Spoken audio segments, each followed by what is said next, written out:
किसी जंगल में एक शेर रहता था। एक सियार उसका सेवक था। एक बार एक हाथी से शेर की लड़ाई हो गई। शेर बुरी तरह घायल हो गया। वह चलने फिरने में भी असमर्थ हो गया। आहार न मिलने से सियार भी भूखा था। शेर ने सियार से कहा, तुम जाओ और किसी पशु को खोज कर लाओ जिसे मारकर हम अपने पेट भर सकें। सियार किसी जानवर की खोज करता हुआ एक गांव में पहुंच गया। वहां उसने एक गधे को घास चरते हुए देखा। सियार गधे के पास गया और बोला, मामा प्रणाम, बहुत दिनों बाद आपके दर्शन हुए हैं। आप इतने दुबले कैसे हो गए? गधा बोला, भाई कुछ मत पूछो, मेरा स्वामी बड़ा कठोर है। वह पेट भरकर घास नहीं देता। इस धूल से सनी हुई घास खाकर पेट भरना पड़ता है। सियार ने कहा, मामा उधर नदी के किनारे एक बहुत बड़ा घास का मैदान है, आप वहीं चलें और मेरे साथ आनंद से रहें। गधे ने कहा, भाई मैं तो गांव का गधा हूं, वहां जंगली जानवरों के साथ मैं कैसे रह सकूंगा? सियार बोला, मामा वह बड़ी सुरक्षित जगह है, वहां किसी का कोई डर नहीं है। 3 गधियां भी वहीं रहती हैं। वे भी एक धोबी के अत्याचारों से तंग होकर भाग आई हैं। उनका कोई पति भी नहीं है। आप उनके योग्य हो, चाहो तो उन तीनों के पति भी बन सकते हो। चलो तो सही। सियार की बात सुनकर गधा लालच में आ गया। गधे को लेकर धूर्त सियार वहां पहुंचा जहां शेर छिपा हुआ बैठा था।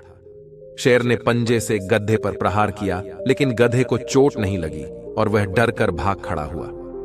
तब सियार ने नाराज होकर शेर से कहा, तुम एकदम निकम्मे हो गए। जब तुम एक गधे को नहीं मार सकते तो हाथी से कैसे लड़ोगे?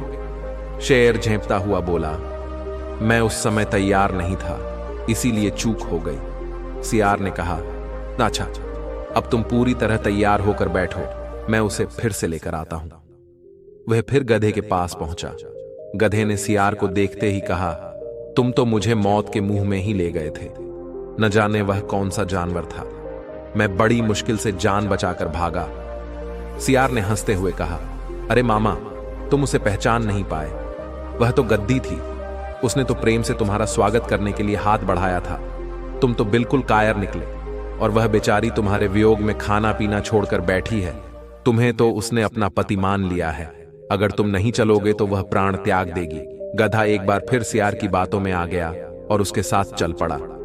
इस बार शेर नहीं चूका, उसने गधे को एक ही झपट्टे में मार दिया।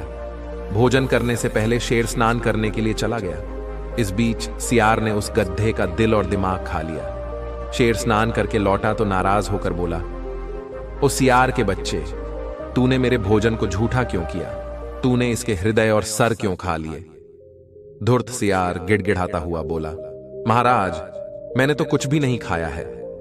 इस गधे का दिल और दिमाग था ही नहीं। यदि इसके होते तो यह दोबारा मेरे साथ कैसे आ सकता था? शेर को सियार की बात पर विश्वास आ गया। वह शांत होकर भोजन करने में जुट गया। सबक, जो दिल और दिमाग से काम नहीं लेते हैं वो हमेशा किसी का शिकार हो जाते हैं, चाहे वो जानवर हो या फिर इंसान।